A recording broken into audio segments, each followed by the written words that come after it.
ஸ்ரீரங்கம் கரிசைலமஞ்சனகிரிம் தார்க்ஷாத்ரிசிம்ஹாச்சலம் ஸ்ரீகூர்மம் புருஷோத்தமம் ச பதரி நாராயணம் நைமிஷம் ஸ்ரீமத்வாரவதி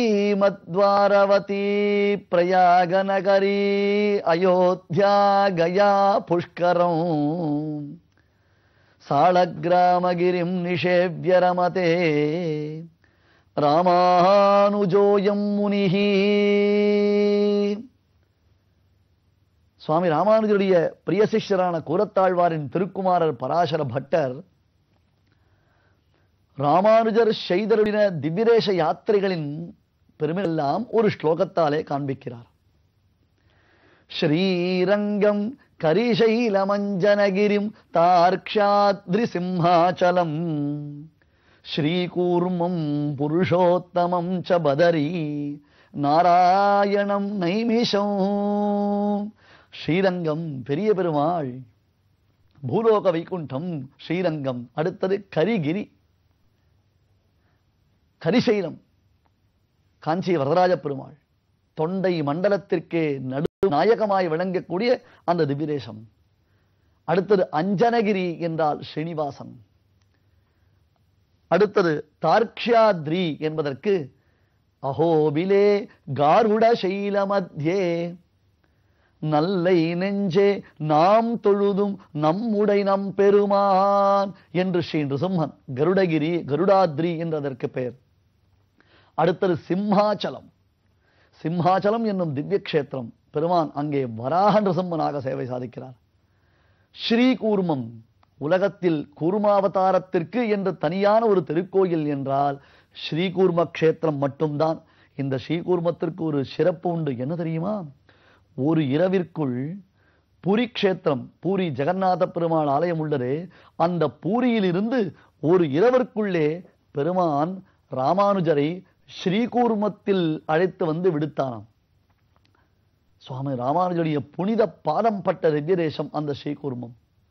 புருஷோத்தமம் பூரி ஜெகநாதன், ஸ்ரீகூர்மம் புருஷோத்தமம். பதரிகாசிரமம், நரநாராயணனாக பெருமாள் தவம் செய்தாரே பதரிகாசிரமம். நாராயணம் நைமிஷம், பத்ரி நாராயணம், பத்ரிநாராயணன் நைமிஷாரண்ய கஷேத்திரம். 18 புராணங்களும் இதிகாசங்களும் அவதாரம் செய்த புண்ணிய பூமி. இந்த பூமியில் பகவான் வனரூபமாகவே சேவை சாதிக்கின்றான். அது தவிர நைமிஷே அனிமிஷ கஷேத்ரே கோமத்யா சமலங்கிருதே ஹரேர் ஆராதனே சக்தம் வந்தே விகனசம் முனிம் என்று பகவத் சாஸ்திரமாக பகவானை ஆராதிக்கக்கூடிய 2 சாஸ்திரங்கள், ஒன்று பாஞ்சராத்திரம், மற்றொன்று வைகானசம். அந்த வைகானச சாஸ்திரத்தை உபதேசம் செய்த விகனச முனிவர் அவதாரம் செய்தும் அந்த இடத்தில்தான் வைகானச சாஸ்திரத்தை தன்னுடைய சிஷ்யர்களுக்கு உபதேசம் செய்தாராம். ஆகையால் வைகானச ஆகமத்தின் அவதார பூமியாக நைமிஷாரண்யம் விளங்குகிறது. சக்கர தீர்த்தம், கோமதி தீர்த்தம். நேமி என்றால் திருவாழியாழ்வான அந்த சுதர்சனாழ்வானுக்கு பெயர்.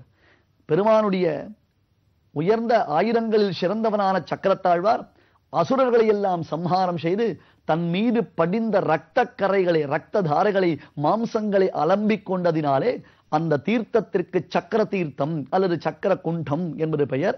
புண்ணிய நதியான கோமதி நதி அங்கே பிரவகித்து ஓடுகின்றது, நைமிஷாரண்ய கஷேத்திரம். அப்புறம் ஸ்ரீகூர்மம் புருஷோத்தமம் ச பதரி நாராயணம் நைமிஷம் ஸ்ரீமத்வாரவதி. கண்ணனுடைய உத்தமஸ்தான விசேஷம், கண்ணனுடைய விஜயஸ்தானம். கண்ணன் பல்லாண்டுகள் அந்த துவாரகாப்பட்டினத்தை சமுத்திரத்தின் நடுவே நிர்மாணம் செய்து அரசாட்சி செய்து வந்தான். அங்கிருந்து தான் பூமியின் பாரம் நீக்குவதற்காக மாபெரும் யுத்தத்தை செய்தான். பிரயாகம், திரிவேணி சங்கமமாயிற்றே, அலகாபாத், கங்கை, யமுனை, சரஸ்வதி என்னும் 3 புண்ணிய நதிகள் ஒன்றாக சங்கமிக்கின்றன. இங்குத்தான் வேதத்தை அத்தியனம் செய்ய வேண்டும் என்பதற்காகவே மறுபடியும் மறுபடியும் மறுபடியும் தன்னுடைய ஆயுளை தவம் செய்து நீட்டித்துக் கொண்ட மகாத்மாவான பரத்வாஜர் வாழ்ந்தார். அந்த பரத்வாஜருடைய ஆசிரமத்திற்கு வந்த ராமலட்சுமண சீதைகள் பிரயாகத்தில் தங்கி இங்கிருந்துதான் சித்திரக்கூட்டத்திற்கு சென்றார்கள். பிரயாக அடுத்தது அயோத்தியா. ராமபிரானுடைய அவதார க்ஷேத்திரமாயிற்றே. ஏன், அதை காட்டிலும் மிகவும் முக்கியமானது, நம் ஸ்ரீ ரங்கநாதன் இங்கே திருவரங்க திருப்பதிக்கு எழுந்தருள்வதற்கு முன்பாக அயோத்தியில் தானே வசித்தான். ஆராத அருளமுதம் பொதிந்த கோயில், அம்புயத்தோன் அயோத்தி மன்னர்க்கு அளித்த கோயில், தோலாத தனிவீரன் தொழுத கோயில் என்று வேதாந்த தேசிகன் மங்களாசாசனம் செய்கிறார். ராமனே ஆராதித்த பெருமை பெற்றதினால் அன்றோ ரங்கநாதனுக்கு பெரிய பெருமாள் என்று பெயர்.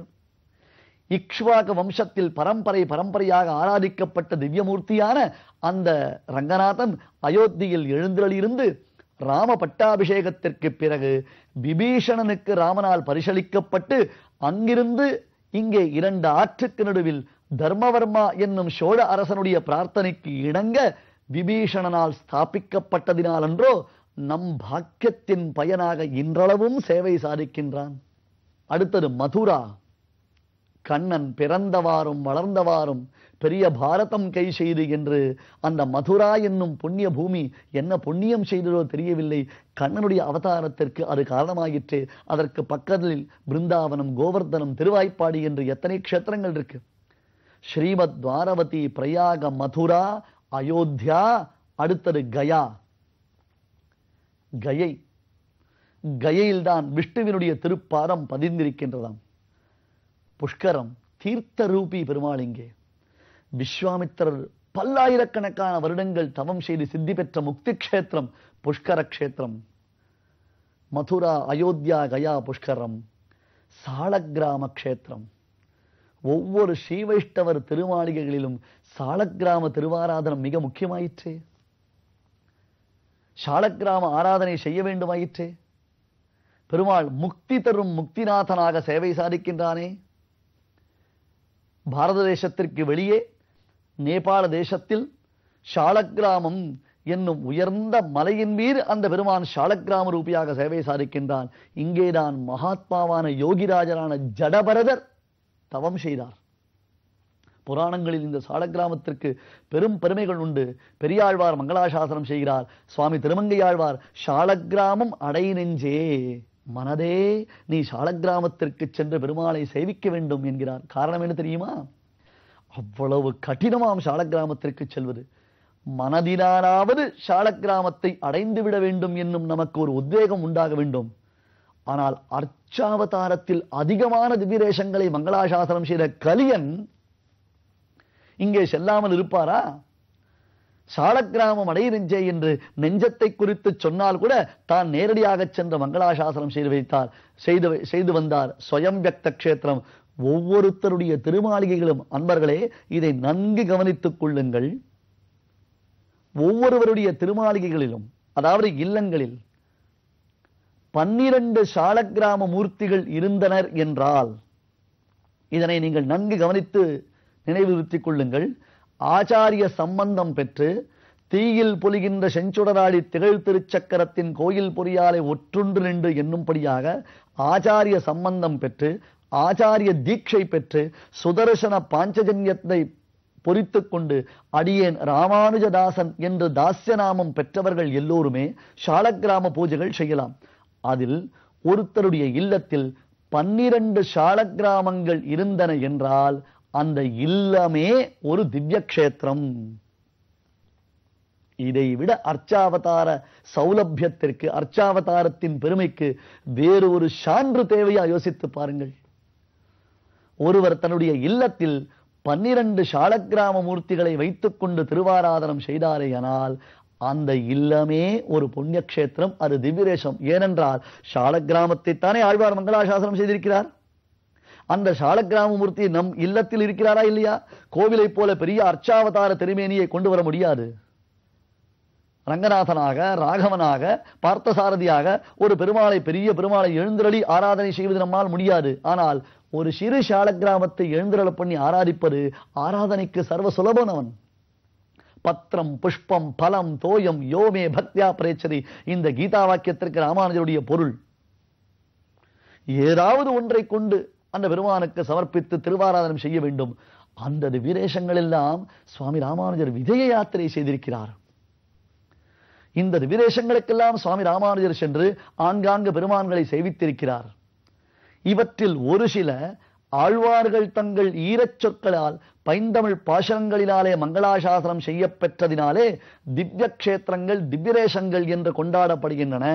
நில உலகத்தில் 106, மேலும் க்ஷீராப்தி எனப்படக்கூடிய திருப்பார்கடல், அதற்கு மேற்பட்டதான பரமபதம், இவை இரண்டும் சேர்த்து மொத்தம் திவ்யரேசங்கள் 108 என்று கணக்கிடப்படுகின்றன. ஆழ்வார்கள் மங்களாசாசனம் செய்யப்பட்டதினால் இந்த 108 திவ்யரேசங்களுக்கு தன்னேற்றம் உண்டு. ஆனால் அது தவிர அபிமான க்ஷேத்திரம், ஆச்சாரியர்கள் உகந்த க்ஷேத்திரம் என்று பல திவ்யரேசங்களுக்கு பெருமை உண்டு.